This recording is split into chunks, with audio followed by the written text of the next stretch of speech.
निरस्तकुहकं सत्यं परं धीमहि धर्मः प्रोत्सितकैतवोऽत्र परमो निर्मत्सराणां सताम् वेद्यं वास्तवमत्र वस्तु शिवदं तापत्रयोन्मूलनम् श्रीमद्भागवते महामुनिकृते किं वा परैरीश्वरः सद्यो हृद्यवरुध्यतेऽत्र कृतिभिः शुश्रूषुभिस्तत्क्षणात् निगमकल्पतरोर्गलितं फलं शुकमुखादमृतद्रवसंयुतम् पिबत भागवतं रसमालयं मुहुरहो रसिका भुवि भावुका।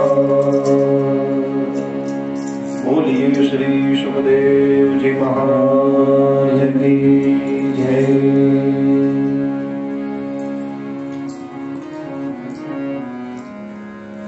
भगवान श्री हरिना दिव्य चरणों कथाना प्रारंभे आपणा सौना प्रणाम हो।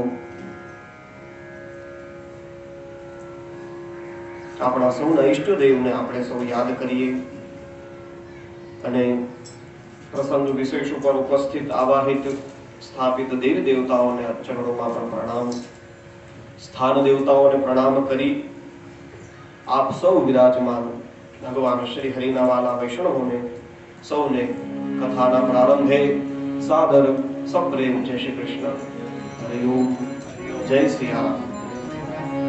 आओ दिव्य भागवती कथानो आपणे सौ आनंद लईए। काले आपणे आ कथानो प्रारंभ कर्यो तो ए समय केवल श्रीमद् भागवतना महात्म्यनो उल्लेख थयो अने श्रीमद् भागवतना प्रथम श्लोकनो प्रारंभ करी कथाने आपणे विराम आप्यो। आजे आपणे ए ज दिव्य कथाने निहाळवानी छे। काले आपणे एना महात्म्यने जोयुं के भाई धुंधुकारी जेवो पापी होय तो ए पापी पण श्रीमद् भागवत कथाना श्रवण मात्रथी मुक्त थई जाय छे। तो आपणने એટલી ધાડસ બંધાય કે આપણે એના જેવા તો પાપી નથી। પાપ તો બધાય કરે પણ એના જેવા પાપી નથી।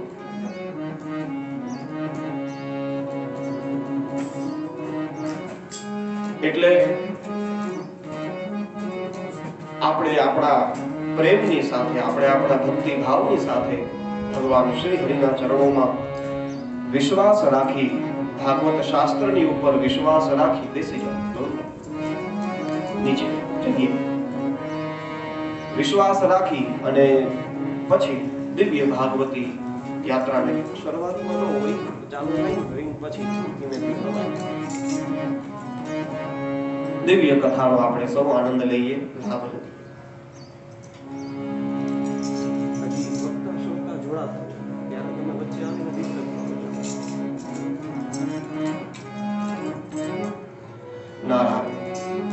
तो शास्त्रनी ઉપર આપણો વિશ્વાસ, કથાની અંદર આપણી નિશ્ચલ મતિ જોડાય પછી આપણે આ દિવ્ય કથા સત્સંગનો લાભ લઈએ। આવો દિવ્ય કથાનો પ્રારંભ કરીએ। પહેલા વહેલા જે શ્લોકથી આ ભાગવતી કથાનો પ્રારંભ કર્યો છે એ શ્લોકની અંદર સત્ય સ્વરૂપ પરમાત્માને નમન કર્યા છે। જે જન્માદ્યસ્ય યતઃ અહીંથી શરૂ કરેલી આ યાત્રા છે। આપણને એમ થાય કે શ્રીમદ્ ભાગવત એ તો કૃષ્ણ ભગવાનનું ચરિત્ર છે, એની અંદર કૃષ્ણ ભગવાનની કથા છે, તો પ્રણામ પણ કૃષ્ણ ભગવાનને કરવા જોઈએ। જે શાસ્ત્ર હોય એને તમે પ્રારંભ કરો એટલે એની અંદર એ દેવતાઓને પહેલા પ્રણામ કરેલા હોય। દેવી ભાગવત વાંચો તો એની અંદર માતાજીને પ્રણામ કર્યા છે। સર્વ ચૈતન્ય રૂપામ તામ આદ્યામ વિદ્યામ ચ ધીમહિ बुद्धिम यानः प्रचोदयात्। જે સર્વ ચૈતન્ય સ્વરૂપિણી છે, જે આદિ વિદ્યા સ્વરૂપિણી છે એવી ભગવતીને અમે વંદન કરીએ છીએ। તો આ શ્રીમદ ભાગવતની અંદર પણ કૃષ્ણનું પ્રાધાન્ય છે, તો પછી સત્યમ પરમ ધીમહિ કેમ કીધું? એમ થવું જોઈએ ને કે ભાઈ કૃષ્ણમ પરમ ધીમહિ, અમે કૃષ્ણ ભગવાનનું ધ્યાન ધરીએ છીએ। પણ આ શાસ્ત્રની અંદર ખાલી કૃષ્ણ ભગવાનનું ચરિત્ર નથી. આ કથાની અંદર કૃષ્ણ ભગવાનના ચરિત્રની સાથે સાથે ભગવાન નારાયણના બીજા પણ બધા અવતારોનું વર્ણન કરવામાં આવેલું છે. 24 અવતારોની કથા આપણને ખબર છે કે ભગવાન નારાયણના 24 અવતારો છે અને એમાંથી પણ મુખ્ય દશાવતાર આપણે કહીએ કે 10 અવતાર ભગવાનના મુખ્ય છે. તો એ 24 અવતારોની અંદર પણ શ્રીમદ ભાગવતમાં સ્પષ્ટ કહ્યું છે કૃષ્ણસ્તુ ભગવાન સ્વયં. ભગવાન શ્રી કૃષ્ણ એ સ્વયં વિષ્ણુ પરમાત્મા પોતે જ છે. તો એ જ સત્ય સ્વરૂપ છે. એટલે આપણે જેની પૂજા કરતા હોય, જેને વંદન કરતા હોય, એ બધાયની અંદર કૃષ્ણ સ્વરૂપને જ પ્રણામ કરવાના આવે છે. એને જ સત્ય કીધા છે. એ કોણ છે? કીધું અસ્ય આ જગતના જે જન્મ આદિ કરવા વાળા છે, જેનાથી આ વિશ્વ આખું બનેલું છે અને જે આ વિશ્વથી પર પણ છે અને જે કંઈ આ સૃષ્ટિમાં થઈ રહ્યું છે એ બધાયના એ જાણવા વાળા છે. જે સ્વયં પ્રકાશિત છે, જેને સ્વયં પોતાના જ હૃદયથી કેવળ સંકલ્પ માત્રથી આદિ કવિ બ્રહ્માજીને વેદ તત્વની જાણ કરેલી છે, જેને સાંભળવા માટે થઈ અને મોટા મોટા યોગીઓ સૂર્યો પણ મોહિત થઈ જાય છે. જેવી રીતે તેજ, પાણી અને જલ આ બધું ભેગા થવાથી, પૃથ્વી ભેગું થવાથી ન હોય એવો આભાસ થાય. જેવી રીતે પાણી હોય, પૃથ્વી, જલ, પૃથ્વી અને વાયુ ભેગા થાય એટલે આપણને મૃગજલનો આભાસ થાય. હકીકતે મૃગજલ છે નહીં. બસ એવી જ રીતે આ સંસારમાં જે કંઈ દેખાય છે એ બધું છે નહીં, કેવલ માયાનો આભાસ માત્ર છે. અને એ માયાને જેમણે પોતાના કેવલ નામ માત્રથી જેને સદા જેનો નાશ કરેલો છે એવા પરમ સત્ય સ્વરૂપ પરમાત્માનું હું ધ્યાન કરું છું. આ શ્રીમદ ભાગવત શાસ્ત્રની અંદર જેના હૃદયની અંદર જરાય પણ કપટ નથી એવા નિષ્કપટ પરમહંસોના ધર્મોનું નિરૂપણ કરવામાં આવ્યું છે. જે નિર્મળ છે, જે નિર્મત્સર છે એવા સજ્જનોના ધર્મનું વર્ણન કરવામાં આવ્યું છે. આની અંદર જે કંઈ છે એ વેદ્યમ જાણવા યોગ્ય છે, જે કંઈ છે એ વાસ્તવ છે. આની અંદર જે કંઈ કહેલું છે એ શાસ્ત્રમાં કીધેલું શિવદમ કલ્યાણકારી છે. અને ત્રણેય પ્રકારના તાપ, આદિ દૈવિક, આદિ ભૌતિક અને આધ્યાત્મિક, ત્રણેય તાપોનું ઉન્મૂલન કરવા વાળું છે. શ્રીમદ ભાગવત શાસ્ત્ર જે મહામુનિ વેદ વ્યાસજીએ રચિત કર્યું છે એનાથી વિશેષ જાણવા યોગ્ય કોઈ શાસ્ત્ર છે નહીં. કારણ કે આ શાસ્ત્રના શ્રવણ માત્રની ઈચ્છા કરવા માત્રથી પણ ભગવાન હૃદયની અંદર આવીને વસી જાય છે. આ શ્રીમદ ભાગવત એ વેદ રૂપી કલ્પવૃક્ષનું પાકેલું ફળ છે. અને સુખદેવજી મહારાજે પોતાના શ્રી મુખારવિંદથી આ કથાને ગાયેલું છે એટલે આ અમૃત યુક્ત છે. એટલે હે રસિકો, હે ભાવુકજનો, મુહુહુ પીબત ભાગવતમ રસમ, આ રસને વારે વાર પાન કરો. આવી રીતે કરી 3 શ્લોકની અંદર વેદવ્યાસજીએ કથા સાંભળવા માટે કથાના પ્રધાન દેવતાને પ્રણામ કર્યા.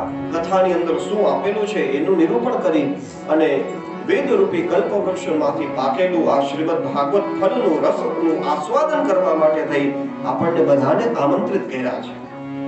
અને હવે આપણને બધાને કથાની અંદર જોડે છે કે આ શ્રીમદ ભાગવત કથા, જેમ હું વક્તા છું, તમે લોકો શ્રોતા છો, એવી રીતે આપણે બધા ભેગા મળી અને કથા કરીએ છીએ. તો એવી જ રીતે આ ભાગવતી કથા પણ ક્યાંક થઈ હશે. ક્યાં થઈ છે?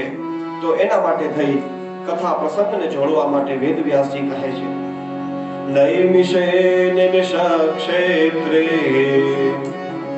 ઋષયઃ શૌનકાદયઃ સત્રં સ્વર્ગાય લોકાય સહસ્ર સમમાસત. નૈમિષારણ્યની અંદર જે અનિમેષ ભગવાન નારાયણનું ક્ષેત્ર છે એ ક્ષેત્રની અંદર આશૌનકાદી ઋષિમુનિઓ ત્યાં બેઠા છે. 1000 વર્ષ સુધી ચાલે એવો યજ્ઞ કરે છે. સવારના સમયમાં યજ્ઞ કરે, અપરાહ્ન સમયની અંદર આપણે જેમ અત્યારે બપોરે કરીએ છીએ એવી રીતના સાંજના સમયમાં કથા કરે. સૂત પુરાણીને વ્યાસાસન પર બેસાડ્યા છે અને પછી સવારના સમયમાં જેમણે યજ્ઞ સંપન્ન કર્યા છે એવા શૌનકાદી ઋષિઓએ સૂત પુરાણીને પ્રશ્ન કર્યા છે. ત્વયા ખલુ પુરાણાની સેતિહાસાનિ ચાનઘ આખ્યાનાન્યભ્યધીતાનિ ધર્મશાસ્ત્રાણિ યાન્યુત યાનિ વેદ વિદામ શ્રેષ્ઠો ભગવાન બાદરાયણઃ અન્યે ચ મુનયઃ સૂત પરાવર વિદો વિદુઃ. શૌનકાદિ ઋષિઓએ પ્રશ્ન કર્યો છે કે હે સૂત પુરાણી, તમે અનેક શાસ્ત્રોનો અભ્યાસ કરેલો છે અને કેવલ અભ્યાસ નથી કરેલો, તમે એનું આખ્યાન પણ, તમે એનું કથન પણ કરો છો. પહેલા ભણવું અને ભણ્યા પછી એનો સ્વાધ્યાય કરવો, આ બંને વસ્તુ જરૂરી છે. તો એવી રીતે તમે આ પણ કરી રહ્યા છો. તો હે વેદવિદોને, હે વેદમાં જાણવા વાળા શ્રેષ્ઠ, ભગવાન બાદરાયણ વેદવ્યાસજીએ અનેક પ્રકારના શાસ્ત્રો બનાવ્યા છે. એમાંથી તમે એ બધું જાણવા વાળા છો. તત્ર તત્રાંજસાયુષ્મદ ભવતા યદ વિનિશ્ચિતમ, એની અંદરથી મનુષ્યનું કલ્યાણ કરવા વાળું જે કઈ સાધન હોય એ સાધન તમે અમને કહો. તમે વગાડે રાખો, એવું સાધન તમે અમને કહો. આ પ્રૌઢ કળિયુગની અંદર મનુષ્યનું આયુષ્ય ઓછું થઈ રહ્યું છે. એ મંદ છે, મંદમતી વાળા છે, મંદ ભાગ્ય વાળા છે અને કર્મની અંદર પણ કઈ બહુ ખાસ કરી લેવા જેવું નથી. ભૂરી કર્મ કરવા વાળા અને સાંભળવા જેવું પણ અનેક શાસ્ત્રમાં કીધેલું છે. એમાંથી હે સાધુ, જે સાર સ્વરૂપ હોય એ પોતાની બુદ્ધિ દ્વારા તમે એનું ધારણ કરી અને ગૃહીનઃ શ્રદ્ધાનાનામ યેનાત્મા સંપ્રસિદ્ધતિ, એ તમે અમને સંભળાવો જે કથાનો સાર. હે સુત પુરાણી, તે ભદ્રમ, તમારું કલ્યાણ થાય, કારણ કે તમે કથા કરવા માટે બેઠા છો. સાત્વત કુળની અંદર ભગવાન શ્રી હરિ સ્વયં દેવકી અને વસુદેવને ત્યાં જન્મ લે છે. તો એને જન્મ શા માટે લીધો? ભગવાન કૃષ્ણએ વસુદેવ અને દેવકીને ઘરે જન્મ લેવાની શા જરૂર છે? કારણ કે એની પહેલાના તમે જેટલા અવતારો જુઓ, મત્સ્ય અવતાર જુઓ, કૂર્મ અવતાર જુઓ, આદિ અવતારોની અંદર ભગવાન તો એમદમ પ્રગટ થયા. વરાહ ભગવાનના માતા પિતા કોણ? તો એ તમે એ ખબર ન. નૃસિંહ ભગવાનના માતા પિતા કોણ? ખબર નહીં. રામજીના માતા પિતા કોણ? તો કે એ ખબર છે. દશરથ અને કૌશલ્યાને ઘેરે રામજીનું પ્રાગટ્ય છે. એવી જ રીતે કૃષ્ણ ભગવાનના માતા પિતા કોણ? તો કે ભાઈ એના જન્મ દેવા વાળા માતા પિતા વસુદેવ અને દેવકી, અને એનું પાલન કર્યું છે એ નંદ અને યશોદા. તો ભાઈ જે ભગવાન તો એમનામે અવતાર લઈ શકતા હોય, એને પછી કોઈ માતા પિતાનું માધ્યમ બનાવીને બાળક બનીને જન્મ લેવો પડે, એવું શા માટે? એવી રીતે કૃષ્ણ ભગવાનના ચરિત્ર વિશે પ્રશ્ન કર્યો છે અને કીધું, પ્રભુ, જ્યારે જ્યારે આ સંસારની અંદર આપત્તિઓ આવે છે એવા સમયે ભગવાન અવતાર લઈને પ્રગટ થાય છે. યદા યદા હિ ધર્મસ્ય ગ્લાનિર્ભવતિ ભારત, ભગવાને સ્વયં કીધું છે કે ધર્મનો જ્યારે નાશ થવા લાગે, અધર્મની વૃદ્ધિ થવા લાગે, એવા સમયે ધર્મની સંસ્થાપના કરવા માટે સંભવામિ યુગે યુગે, હું પ્રત્યેક યુગની અંદર અવતાર લઉં છું. તો પછી એ પ્રત્યેક યુગની અંદર અવતાર લેવા ભગવાન કયા યુગની અંદર કયા અવતાર લઈને પ્રગટ થયા અને કેટલા કેટલા અવતાર ભગવાને લીધા, આવો પ્રશ્ન કર્યો છે.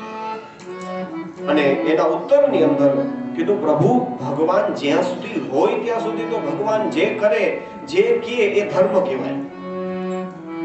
રામજીએ યુદ્ધ કર્યું રાવણની હારે, એટલે આપણને ખબર પડી જાય રામજીની સેનામાં જેટલા ઉભા છે એ બધા સાચા અને રાવણની સેનામાં જેટલા ઉભા એ બધા ખોટા. એવી જ રીતે કૃષ્ણ ભગવાને જ્યારે પાંડવોની હારે રહી અને કૌરવોની સામે યુદ્ધ કર્યું, એવા સમયે પણ આપણને ખબર પડી જાય કે ભાઈ પાંડવોના પક્ષની અંદર જેટલા છે એ બધા સાચા. પછી કૌરવોના પક્ષની અંદર ભલે ભીષ્મ દાદા ઉભા હોય, ભલે દ્રોણાચાર્ય ઉભા હોય, ભલે કૃપાચાર્ય ઉભા હોય, પણ એ બધા ખોટા. કારણ કે ભગવાન જ્યાં છે ત્યાં ધર્મ છે, ભગવાન જ્યાં ન હોય ત્યાં ધર્મ હોય નહીં. અચ્છા, તો પછી ભગવાનનું અવતાર કાર્ય પૂરું થઈ જાય, ભગવાન સ્વધામ પધારે, પછી કયો ધર્મ અને કયો અધર્મ એની કોણ ખબર પાડે? જેમ કે અત્યારનો સમય છે, અત્યારે ભગવાનનો અનાવતાર સમય છે. આમ તો પ્રત્યેક રૂપની અંદર, પ્રત્યેક સ્વરૂપની અંદર ભગવાન સિવાય બીજું કોઈ નથી. પણ તોય અત્યારે ભગવાન પ્રત્યક્ષ આપણી સામે કૃષ્ણ ભગવાનની જેમ તો પ્રગટ નથી. તો અત્યારે કેમ ખબર પડે કે કેને ધર્મનું પાલન કર્યું કહેવાય ને કેને અધર્મનું પાલન કર્યું કહેવાય?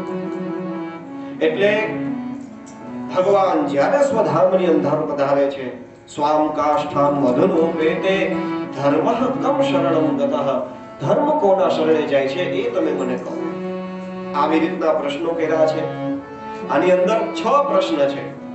પહેલો, પુંસામ એકાંતત શ્રેયઃ, મનુષ્યનું કલ્યાણ કેવી રીતે થાય એ તમે મને જણાવો. બીજો પ્રશ્ન કર્યો છે કે ભગવાન શ્રી કૃષ્ણ અવતાર લઈને પ્રગટ થાય છે તો દેવકી અને વસુદેવની ઘરે ભગવાન કઈ ઈચ્છા લઈને પ્રગટ થયા હતા? ભગવાનના અવતારનું પ્રયોજન મને સંભળાવો. ત્રીજો, ભગવાન કેટલા અવતાર લે છે એ મને કહો. અને ભગવાન કયા અવતારની અંદર કઈ લીલા કરે છે? આ ચોથો પ્રશ્ન. પાંચમો પ્રશ્ન છે કથાનો સાર તમે અમને સંભળાવો. અને છઠ્ઠો પ્રશ્ન કર્યો છે કે ભગવાન જ્યારે અનાવતાર રૂપમાં હોય, પૃથ્વી ઉપર હાજર ન હોય, એવા સમયે ધર્મ કોના શરણે જાય છે એ તમે મને કહો. આ 6 પ્રશ્નોના ઉત્તરની અંદર હવે સૂત પુરાણિક કથાનો પ્રારંભ કરશે. વ્યાસજીએ કીધું છે ઇતિ સંપ્રશ્ન સંહૃષ્ટો વિપ્રાણ મહર્ષણીઃ પ્રતિપૂજ્ય વચસ્તેષાં પ્રવક્તુમુપચક્રમે. આવી રીતે રોમહર્ષણ સૂત પુરાણીના પુત્ર ઉગ્રશ્રવા રોમહર્ષણી જ્યારે આ પ્રશ્ન સાંભળે છે, એટલે પ્રશ્ન કેવા હતા? કીધું ભગવાન વિષયક પ્રશ્ન હતા. એ સાંભળી અને પ્રસન્ન થયા છે સૂત પુરાણી. વક્તાને જે આવડતું હોય એવો તમે પ્રશ્ન કરો તો વક્તાને જવાબ દેવો ગમે. મને ખબર ના પડતી હોય એવું તમે મને પૂછો તો મને એમ થાય કે આ હાડું ક્યાંથી ગોતી આવ્યા, કેમ મારે જવાબ દેવો? એવી રીતે સૂત પુરાણીએ સુખદેવજી મહારાજની પાસે બેસી અને શ્રીમદ ભાગવતનું શ્રવણ કરેલું છે, તો પછી એને ગમે એવો પ્રશ્ન કર્યો છે. તો એના ઉત્તરની અંદર પછી સૂત પુરાણીએ કથા કહેવાનો પ્રારંભ કર્યો છે. વ્યાસજી કહે છે એમના પ્રશ્નથી પ્રસન્ન થયા. પ્રસન્ન થયા પછી સૂત પુરાણી એ કથાનો પ્રારંભ કર્યો. હવે જ્યારે કોઈ કથાનો પ્રારંભ કરે એટલે મંગલાચરણ કરે. મંગલાચરણની અંદર પોતાના દેવી દેવતા જેને એ માનતા હોય એનું નામ લે, એને પૂજા કરે. સૂત પુરાણીએ આ શ્રીમદ ભાગવતની કથા એ સુખદેવજી પાસેથી સાંભળેલી છે. તો પછી આ શ્લોકની અંદર એમણે સુખદેવજીને પ્રણામ કર્યા છે. પહેલા 2 શ્લોકોની અંદર સુખદેવજીને વંદન કર્યા અને એમને પ્રાર્થના કરી છે. યમ પ્રવ્રજन्तમનુપેતમપેત કૃત્યમ દ્વૈપાયનો વિરહ કાતર આજુહાવ પુત્રેતિ તન્મયતયા તરવો વિનેદુઃ તમ સર્વભૂત હૃદયં મુનિમાનતોસ્મિ. સુખદેવજી મહારાજને વંદન કર્યા છે. કીધું જે પ્રવ્રજંત છે, જન્મતાને વેત જે હાલવા નીકળી ગયા. સુખદેવજી મહારાજના ચરિત્રની આપણને ખબર હશે. પોતાના માના ગર્ભની અંદર 16 વર્ષ સુધી રહ્યા. કથાઓ પુરાણ અંતરમાં એવી મળે છે કે ભાઈ અમરનાથની અંદર જ્યારે શિવજી પાર્વતીજીને અમર કથા કહેતા હતા, પાર્વતીજીએ જિજ્ઞાસા કરી કે હે પ્રભુ, તમે એવી કથા સંભળાવો જેનાથી આપણે અમર થઈ જાય. એટલે પાર્વતીજીએ જે પ્રશ્નની જિજ્ઞાસા કરી એટલે શિવજીએ કીધું કે દેવી સંભળાવું તો ખરા, પણ તમારા સિવાય બીજા કોઈ ન સંભળાવો. આપણે એવી જગ્યા ગોતીએ કે જ્યાં કોઈ હોય નહીં અને હું તમને આ કથાનું શ્રવણ કરાવું. એટલે એ કહે છે આ અમરનાથની ગુફામાં આવ્યું. શિવ પાર્વતી બે જ હતા. શિવજીએ પોતાનું ત્રિશૂલ ફેરવ્યું આજુબાજુમાં. જેટલા જીવજંતુ જે કંઈ હતું એ બધું ત્યાંથી ભગાડી મૂક્યા. હું બોલું એ કોઈ સાંભળવું જોઈએ નહીં. એવામાં એક પોપટનું બચ્ચાનું ઈંડું એમનેમ હતું. હવે એ તો અત્યારે હજી તો નિર્જીવ કહેવાય, એમાં હજી તો જીવ ન આવ્યો. અને કહે છે શિવજીએ કથાનો પ્રારંભ કર્યો. જેવો શિવજીની કથાનો પ્રારંભ થયો, કહે છે ઓલું ઈંડામાંથી બચ્ચું પ્રગટ થયું, એનો જન્મ થયો. સતી દેવી કથા સાંભળે. શિવજી તો આંખો બંધ કરી અને કથા કરે છે. શિવજીએ પાર્વતીજીને કીધેલું, દેવી હું આંખો બંધ કરી અને તમને કથા કહીશ, પણ એવા સમયે તમારે વચ્ચે હુંકારો દીધે રાખો. તમારે વચ્ચે બોલતું રહેવાનું, એટલે મને ખબર પડે કે પાર્વતીજી કથા સાંભળે. એટલે હવે કૈલાસનો એક પર્વત એવો સરસ મજાનો હિમાલય, એમાં ઠંડુ પવન આવે. કે છે કથા સાંભળતા સાંભળતા પાર્વતીજીની આંખો બંધ થઈ. હવે જે ઓલું હુંકારો દેવાનું કામ પાર્વતીજી કરતા હતા, એ કામ ઓલા પોપટના બચ્ચાએ શરૂ કરી દીધું. કારણ કે પોપટને તો પઢાવો એ પ્રમાણે એ બોલે, તો એવી રીતે એને એ ચાલુ કરી દીધું. શિવજીને એમ કે પાર્વતીજી જાગે છે, એને તો આંખો બંધ કરીને આખી અમર કથા હતી એ સંભળાવી દીધી. હવે અમર કથા પાર્વતીજીના ભાગ્યમાં નથી, એ સાંભળી ઓલા પોપટે. અને જ્યાં આંખો ખોલીને જોયું તો સતીજી તો ધ્યાનમાં બેઠા બેઠા આરામ કરતા હતા.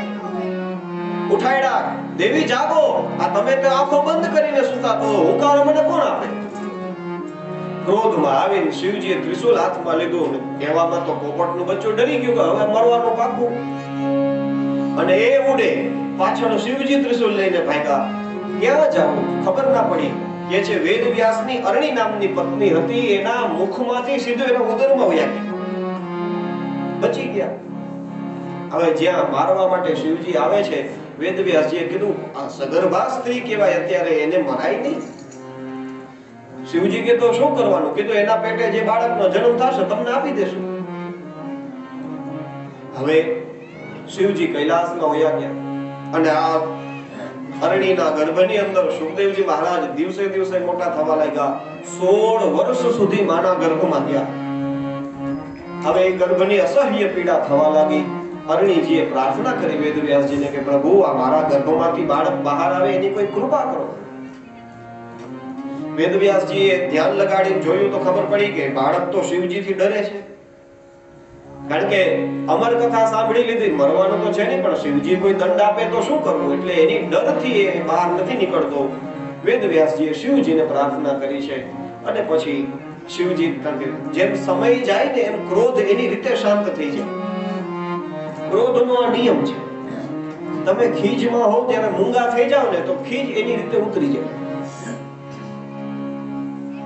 એટલા માટે શિવજીનો તો સમય 16 વર્ષ વ્યતીત થઈ ગયા હતા, એટલે શિવજી તો શાંત થઈ ગયા. કીધું કઈ વાંધો નહીં, જન્મ લેવા દો. અને પછી એ બાળકનો જન્મ થયો, અને એ જ છે શ્રી સુખદેવજી મહારાજ. જેવા પ્રગટ થયા, માના ગર્ભમાંથી નાળ છેદન થયું, એને જનોય બનાવીને અનુપેતમ એમનેમ જનોય પણ બ્રાહ્મણનો દીકરો હોય, જનોય પહેરવી જરૂરી છે, પણ સુખદેવજી મહારાજે અનુપેતમ જનોય પણ નથી પહેરી નીકળી ગયા છે. કીધું અનુપેતમ એટલે એને જનોય પહેરવી જરૂરી હતી, બીજા કોઈ સંસ્કાર એના થવા જરૂરી હતા. તરત જ સુત પુરાણે કીધું અપેત કૃત્યમ, એને કાંઈ કરવાની જરૂરત નથી. સિદ્ધ હોય અને પછી બીજી કોઈ સાધનાની આવશ્યકતા રહેતી નથી, એને કઈ કરવું ન પડે. એ તો આપણે બધા હોય જેને નિયમોની અંદર, નીતિની અંદર રહેવું પડે. જે આ શિવરાત્રીના મેળાની અંદર કેવા કેવા આવે છે સાધુ સંતો, ઈ લોકોને કઈ આપણી જેમ ખાવા પીવાના નિયમો કે રહેવાના નિયમો કે એવું કઈ લાગુ એને ન પડે. આપણને બધું લાગુ પડે. સાધુ સંન્યાસીને કઈ મહેમાનોને હાચવવાના ન હોય, એ તો પોતાની રીતે રહેતા હોય. મહેમાનોને હાચવવા, અતિથિઓને હાચવવા એ જવાબદારી ગૃહસ્થોની છે. એટલે એ તો અપેત કૃત્યમ, એને કશું કરવાની જરૂર નથી, અને નીકળી ગયા. અને વેદવ્યાસજીને પોતાનો પુત્ર છે એટલે એની અંદર મોહ થયો છે. અને મોહ થઈ અને હે પુત્ર ઉભો રે, હે પુત્ર ઉભો રે, હે પુત્ર ઉભો રે, એવી રીતે જ્યાં દીકરાને બોલાવે છે તો કહે છે તરવો અભિનેદુઃ સુખદેવજી મહારાજે તો કઈ જવાબ ન દીધો, પણ સુખદેવજીની જગ્યાએ તરવહ એટલે વૃક્ષોએ જવાબ દીધો. હવે વૃક્ષો કેવી રીતે જવાબ આપે? કીધું વૃક્ષોએ એવો જવાબ આપ્યો કે જ્યાંથી સુખદેવજી મહારાજ નીકળતા હતા ને એ જગ્યાએ વૃક્ષોના ઝાડવામાંથી ઓલા ફળ બધા પડવા લાગ્યા નીચે જમીન ઉપર. વેદ વ્યાસ છે, એની વિચાર શક્તિ વ્યાસ વિસ્તાર વિચાર કરે રાખે કે આ કેમ થયું. જે ઓલા આઈન્સ્ટાઈને વિચાર કર્યો કે ભાઈ ફળ પડ્યું ઉપરથી નીચે ક્યાં પડ્યું, ઉપર ક્યાં ન ગયું, એ વિચાર એ વેદ વ્યાસના બધા અંશો જેનામાં આવે યદ્યદ વિભૂતિમત સત્વમ શ્રીમદુર્જિતમેવ વાયા બધાય. ભગવાને કીધું કે આ સૃષ્ટિની અંદર જેનામાં કંઈક વિશેષ તમને દેખાય ને એ બધાય મારા અંશ છે. એટલે આવી રીતે ઓલા વૃક્ષોમાંથી ફળ પડવા લાગ્યા. વેદવ્યાસજીએ વિચાર કર્યો વૃક્ષો મને કંઈક કહે છે. શું કહે છે? વેદવ્યાસજીને વિચાર આવ્યો વૃક્ષો એમ કહે છે કે અમે ઝાડવા છીએ તોય અમારામાં પાકેલા ફળ અમે રાખતા નથી, અમે દઈ દઈએ છીએ. અને તમે તો સંત છો, અમે જળ ઝાડવા હોવા છતાંય પણ પરોપકાર કરવા માટે અમે અમારા પાકેલા ફળ દઈ દઈએ છીએ. તો આ સુખદેવજી મહારાજ જેવો પુત્ર તમારે ત્યાં જન્મ થયો છે. હવે એને હે પુત્ર સંસારથી વિરક્ત છે જ, એને તમે પાછો સંસારમાં ખેંચવા હાટો તેને શા માટે પ્રયત્ન કરો છો? એને તમે સંસાર માટે એને પડતો મૂકી દો, એટલે જ્યાં જાવું હોય ત્યાં જવા. અને આવી રીતે વૃક્ષોએ વેદવ્યાસજીને જવાબ આપ્યો છે. વેદવ્યાસજી પરત ફેરા એવા જે દરેક પ્રાણી માત્રના હૃદયની અંદર વિરાજમાન છે એવા સુખદેવજી મહારાજને પોતાના ગુરુને પ્રણામ કર્યા. આ શ્લોકની અંદર વૈરાગી સુખદેવજી મહારાજ છે, જે સંસાર છોડીને ભાગી ગયા એવા સુખદેવજી મહારાજ. પછી કીધું આવા વૈરાગી હોય જે આમાં તો ભાગવતમાં લખ્યું છે સ્વગોદોહન કાળ માત્રમહિ ગૃહેષુ ગૃહમેધિના. ગૃહસ્થ લોકોના ઘરે ગાય દોવાય એટલો સમય સુધી સુખદેવજી મહારાજ ઊભા રહેતા. સંધ્યાના સમયે નીકળ્યા હોય, જે ગૃહસ્થનું ઘર આવે ગાય દોવાતી હોય એટલો સમય બહાર ઊભા રહીએ, દૂધ મળી જાય દાનની અંદર અન્નદાનના નામે, એ દૂધ પીને નીકળી જાય એટલો જ સમય કોકની ઘરે કે કોકની જગ્યાએ ઊભા રહેવા વાળા સુખદેવજી મહારાજ 7 દિવસ સુધી પરીક્ષિત રાજાની સામે પલોઠી વાળીને બેઠા રહીએ અને એને આવી ભાગવતી કથા સંભળાવે. એ કેમ સંભળાવી? કીધું છે આ વૈરાગી સુખદેવજી મહારાજ. પણ બીજા શ્લોકની અંદર જે ભગવાનને પ્રણામ કર્યા છે એ સુખદેવજી મહારાજ અનુરાગી સુખદેવજી મહારાજ છે. યસ્વાનુભાવ અખિલ શ્રુતિ સારમેકમ અધ્યાત્મ દીપમતિતીર્ષતામ તમોંધમ સંસારિણામ કરુણયા પુરાણ ગુહ્યમ તમ વ્યાસસૂનુપયામિ ગુરુમ મુનિના. સુખદેવજી મહારાજને ફરીથી વંદન કર્યા. પહેલા શ્લોકની અંદર જે વંદન કર્યા એ કેવા સુખદેવજી મહારાજ હતા? કીધું ઘર છોડીને ભાગી ગયા એવા સુખદેવજી મહારાજ હતા. બીજા શ્લોકની અંદર જે સુખદેવજી મહારાજને પ્રણામ કર્યા એ કેવા છે?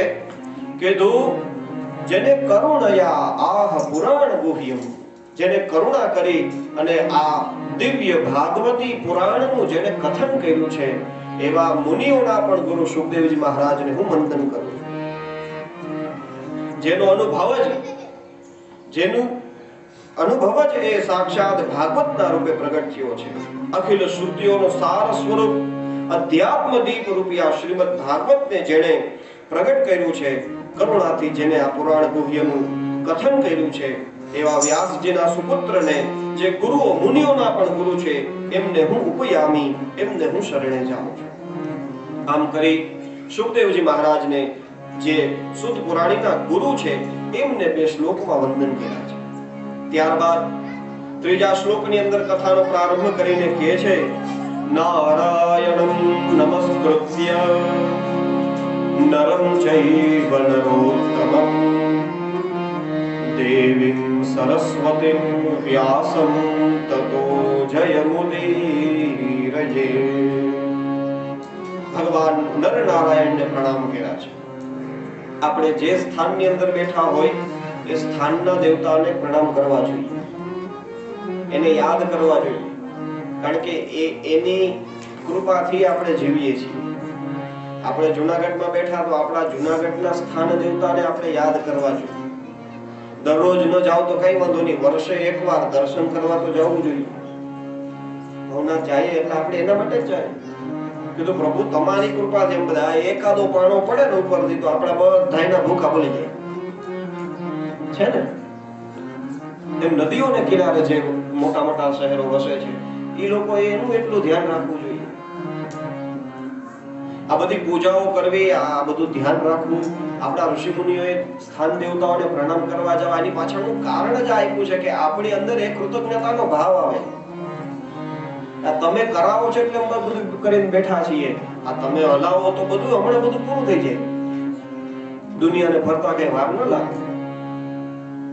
ગંગાને કેટલી માણસો પૂજતા, જેથી ઉત્તરાખંડની અંદર આવ્યું તો આતંક, બધું તબાહી.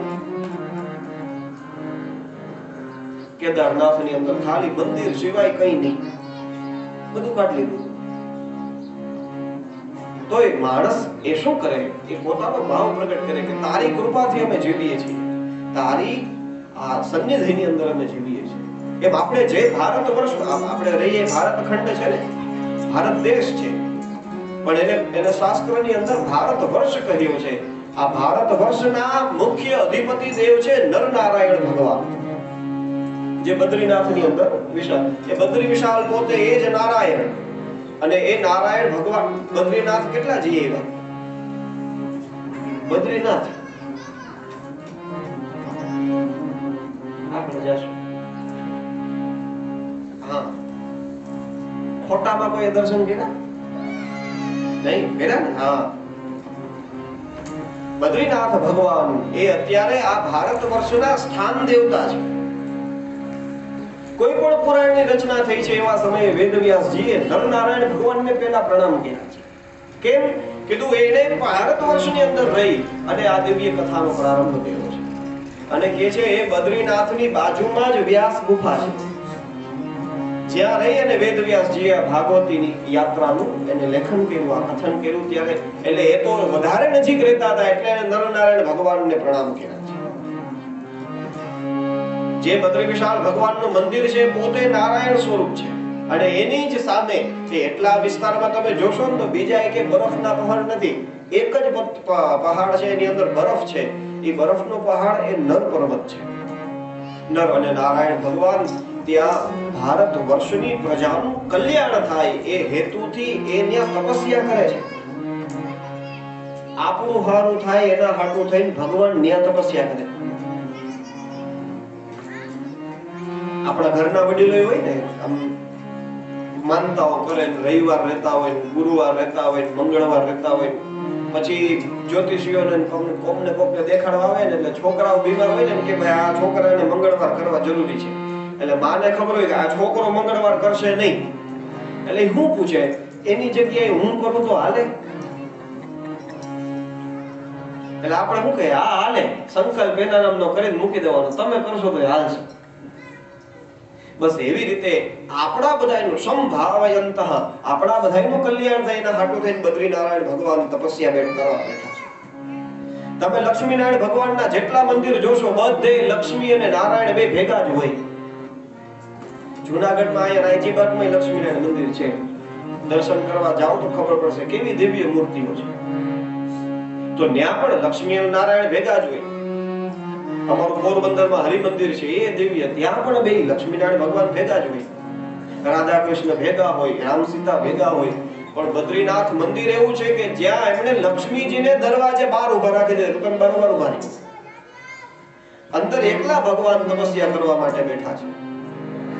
હવે વિચારો, અહીંયા આપણે શિયાળામાં આટલી ઠંડી પડે, ત્યાં કેટલી પડતી હશે?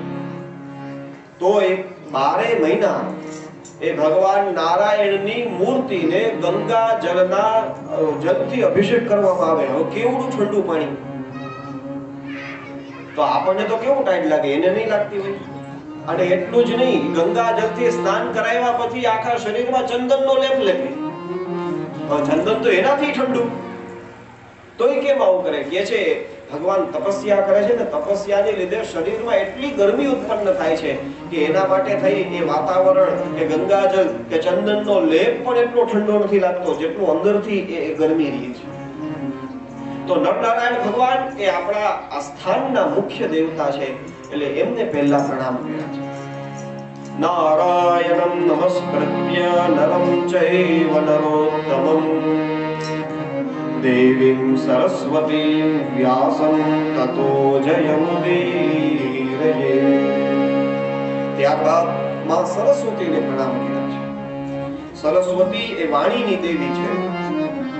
જો માં સરસ્વતી વાણી ન આપે, એ બોલવાની કઈ આપણને શીખ ન આપે તો પછી ગમે એવો બોલવા વાળો હોય બધું ભૂલી જાય કે આમાં હું બોલું. સરસ્વતીની કૃપા હોય, સરસ્વતીની કૃપા હોય તો જ આપણે આપણી વાણીને ખીલવી શકીએ. છોકરાઓ ભણતા હોય, સ્કૂલમાં જતા હોય એટલે બીજા દેવતાઓને પગે ન લગાડો તો કઈ વાંધો નહીં. ગણપતિ અને સરસ્વતી આ બેને તો પ્રણામ કરાવવાનું. સરસ્વતી માતાજીની મૂર્તિ બધાયના ઘરમાં તો હોય કે ન હોય, પણ ગણપતિ અને સરસ્વતીને ભેગા રાખો. આપણે તો ફોટા એવા આવે, ગણપતિ સરસ્વતી સાઈડમાં વચ્ચે લક્ષ્મીજી રાખ્યા. પ્રધાન દેવતા લક્ષ્મી આ બે તો, પણ મૂળ ઈ છે ગણપતિ અને સરસ્વતી હોય તો જ લક્ષ્મી આવે. ખાલી લક્ષ્મીની વાહે નહીં પડવાનું, ગણપતિ અને સરસ્વતી બે જરૂરી છે. મહાભારતની રચના વેદવ્યાસજીએ કરી ત્યારે આપણને કથાની ખબર છે કે એવડો મોટો ગ્રંથ લખવો તો લખવા સમયે કોણ લખે? વેદવ્યાસજી કે હું બોલી તો જાઉં પણ લખવા વાળો એવો કોઈ જોઈ વ્યવસ્થિત જે હું બોલ્યો એ બધું લખી નાખે. એવા સમયે એને ગણેશ ભગવાનને યાદ કર્યા હતા અને ગણપતિ ભગવાન ત્યાં આવ્યા છે અને એને આખું મહાભારત લખ્યું છે પોતાના હાથે. તો આવી રીતે ગણપતિ અને સરસ્વતીને યાદ કરવા જોઈએ. આવો એક નાનકડા પદ દ્વારા માં સરસ્વતીને યાદ કરીએ. સ્કૂલમાં ભણતા હોય છે ત્યારે બધાય આ પ્રાર્થના કરતા હતા. એટલે જે લોકો પ્રાર્થના કરતા હતા એ હવું આને વળી અત્યારે આપણે માં સરસ્વતીને યાદ કરીએ. હે શારદે માં, હે શારદે માં, હે શારદે માં, હે શારદે માં, અજ્ઞાનતા સે હમે તાર દે માં, અજ્ઞાનતા સે હમે તાર દે માં, હે શારદે માં, હે શારદે માં, હે શારદે માં, હે શારદે માં, તું સ્વર્ગ की देवी है संगीत तुझसे, तू स्वर्ग की देवी है संगीत तुझसे, हर शब्द तेरा है हर गीत तुझसे, हर शब्द तेरा है संगीत तुझसे, हम हैं अकेले, हम हैं अधूरे, हम हैं अकेले, हम हैं अधूरे, तेरी शरण में हमें प्यार दे मां, तेरी शरण में हमें प्यार दे मां, हे शारदे मां, हे शारदे मां, हे शारदे मां, हे शारदे मां, मुनियों ने समझी, गुणियों ने जानी, मुनियों ने समझी, गुणियों ने जानी, वेदों की भाषा पुराणों की वाणी, वेदों की भाषा पुराणों की वाणी, हम भी तो समझे, हम भी तो जाने, हम भी तो समझे, हम भी तो जाने, विद्या का हमको अधिकार दे मां, विद्या का हमको अधिकार दे मां, हे शारदे मां, हे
વિધિ ક્રિયા.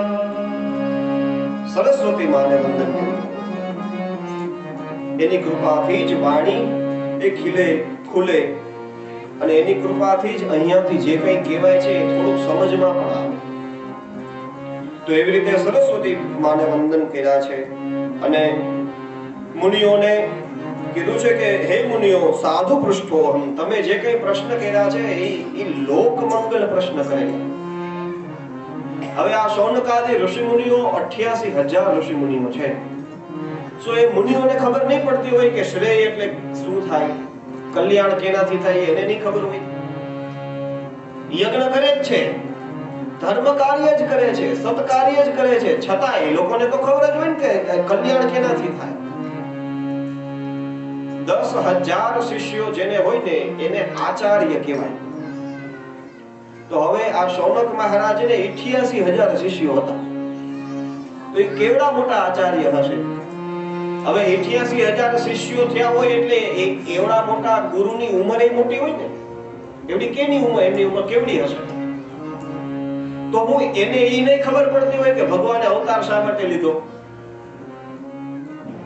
કે જ્યારે ભગવાનનો અનવતાર સમય હોય, ભગવાન આ પૃથ્વી ઉપર હાજર ન હોય એવા સમયે ધર્મ કોને શરણે જાય હું એને નહીં ખબર પડતી.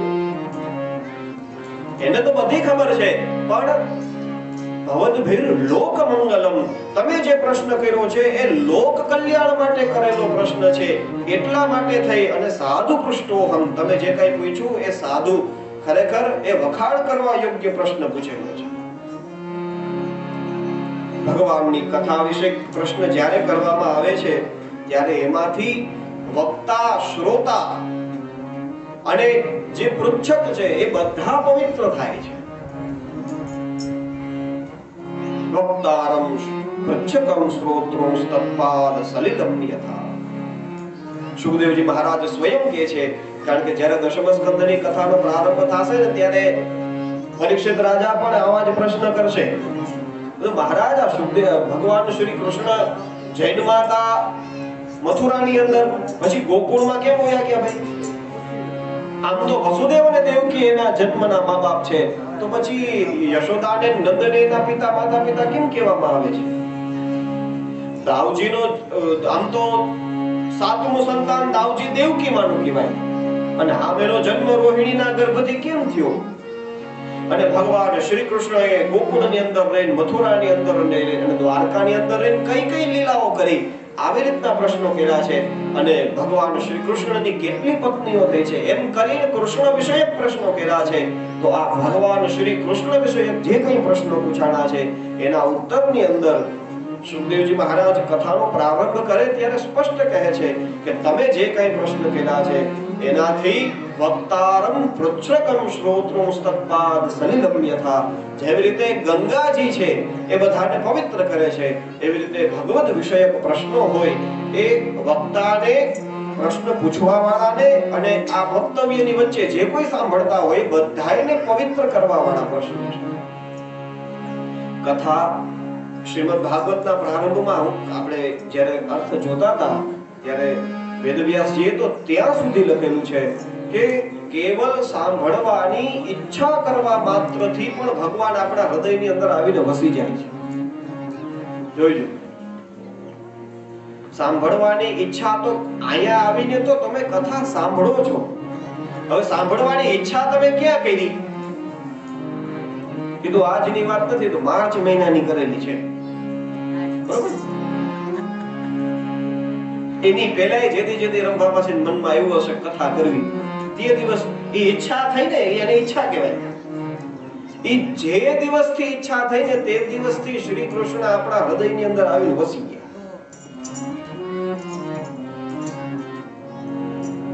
આયા લઈ આવે ઈ. આમાંથી આ તમે બધા આયા બેઠા છો, 3 કલાક બેસી, આપણે 2-2.5 કલાક જે જેવા સમય આવે એ પ્રમાણે બેસે. આવી જ રીતે તમે તમારા ઘરે તમારા સોફાની ઉપર પગ વાળીને બેસી જાઓ. માથે પંખો ફરતો હોય, ટીવી ચાલુ હોય, તમારે જોવું હોય જોવાનું. તમે 2 કલાક બેસી શકશો?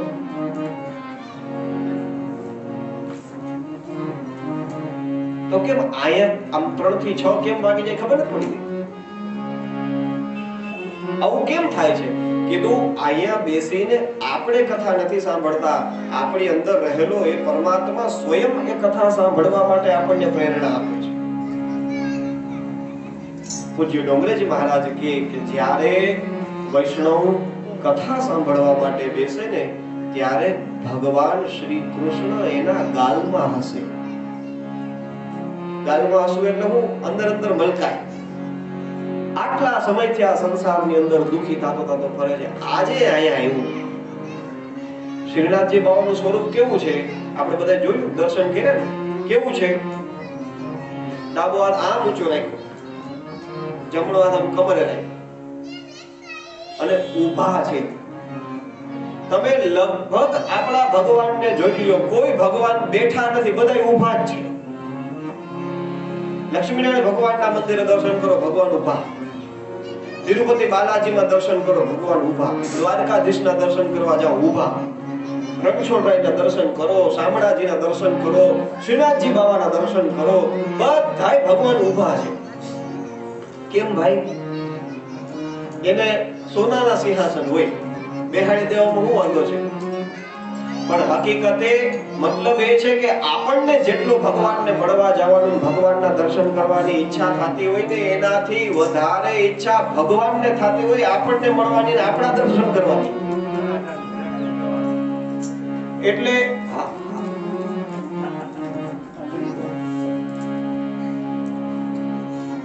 એટલે ભગવાન એવી રીતે ઉભા હોય છે. આપણે જ્યારે ભગવાનની કથા સાંભળવા માટે બેસીએ છીએ ને ત્યારે ભગવાન આમ આમ ઊંચા થઈને જોતા હોય, અચ્છા આવ્યા. પછી ઘરે પરીક્ષા કરે, આ નાટનું કામ હોપો, આજ કથા સાંભળવા જાય કે નહીં હું જોઉં. પણ તોય આપણે આવીએ એટલે પછી ભગવાન પ્રસન્ન થાય. કીધું હા હવે બરોબર, આને કથા સાંભળવાની ઈચ્છા છે. દરરોજ 4, 4:30, 5 વાગ્યા લગી ઉતી હોય, આજે ઉતી નથી, 2, 2:30 વાગ્યા ઉઠી ગઈ અને એને 3 વાગ્યાનો સમય છે તો ભલે 3:30 ભલે 4 વાગે પણ કથામાં પહોંચી ગઈ. આ શું થયું? કીધું જે બોલી કૃષ્ણની વાંસળી વાગે, ગોપીઓ પોતાના ઘરના કામ કરતી હોય, પડતા મૂકીને ભાગે. નિસમ્ય ગીતમ તદનંગ વર્ધનમ રજસ્ત્રિયઃ કૃષ્ણ પ્રહિત માનસા આ જગમુરન્યમ નિમલક્ષિતોદ્યમાઃ સયત્ર કાંતો જવલોલ કુંડલા. સુખદેવજી મહારાજ કહે જ્યાં વાંસળી વાગી બધી ગોપી. બસ આ 2:30 વાગે ને 3 વાગે ને 3:30 થાય ને એ કથા ચાલુ થઈ ગઈ. આ બોલાઈ કૃષ્ણની વાંસળી જ છે, જેને સાંભળીને આપણે દોડીને આપણા ઘરના બધા કામ છોડીને આવી જઈએ છીએ. તો જે બોલી ગોપીઓ કૃષ્ણ આગળ ભૂગીને પ્રસન્ન થઈ, એમ આપણે પણ અહીંયા આવીએ, એમ કૃષ્ણ આપણને જોઈ, ભગવાન આપણને જોઈને પ્રસન્ન થાય કે હાલો પહોંચો તો ખરા. અને અહીંયા આવીને આપણે શું કીધું? અહીંયા હવે કઈ કરવાનું નથી, ખાલી બેસવાનું છે. બેઠા પછી કીધું પ્રવિષ્ટઃ કર્ણરંધ્રેણ સ્વાણામ ભાવ સરોહમ ધુનોતિ શબલમ કૃષ્ણઃ સલિલસ્ય યથા શરદ. પછી તો એ પોતે કાન દ્વારા અંદર પ્રવેશ કરશે અને પછી આપણા બધાય પાપ તાપ જે કઈ છે એ બધાયનો પોતે નાશ કરી દેશે. આપણે કાઈ કરવાની જરૂર રહેશે નહીં. તો આવી રીતે શ્રી કૃષ્ણ ભગવાન સ્વયં આપણે અહીંયા આવીએ ને એટલે એ પ્રસન્ન થાય છે. તમે જે કઈ પ્રશ્ન કર્યો છે એ લોક મંગલ, માણસનું કલ્યાણ થાય એવો પ્રશ્ન કર્યો છે. અને એનાત્મા સુપ્રસિદ્ધતી, જેને સાંભળવા માત્રથી આપણને પ્રસન્નતા થાય છે. અને જે પ્રશ્નના ઉત્તરને સાંભળતા સાંભળતા મનુષ્યને એની સમસ્યાઓનું સમાધાન પણ મળી જાય છે. તો આવી રીતના પ્રશ્નો કર્યા છે. મહારાજ હવે હું તમને આ પ્રશ્નનો જવાબ આપું છું, એ તમે ધ્યાનથી સાંભળો. ત્યાં શૌનક ઋષિ બોલ્યા કે ભાઈ હવે 5 મિનિટ તમે ઉભા રહ્યો, ચા આવી ગઈ છે, બધા ચા પી લઈએ પછી તમે પ્રશ્નોના જવાબ દો. શ્રી કૃષ્ણ કનૈયા બધા ઉભા થાઓ, વ્યવસ્થિત પગ પોળા પોળા કરી ચા પી લ્યો, પછી પાછા આવીને બેસી જાઓ, પછી આપણે કથાનો પ્રારંભ કરીએ.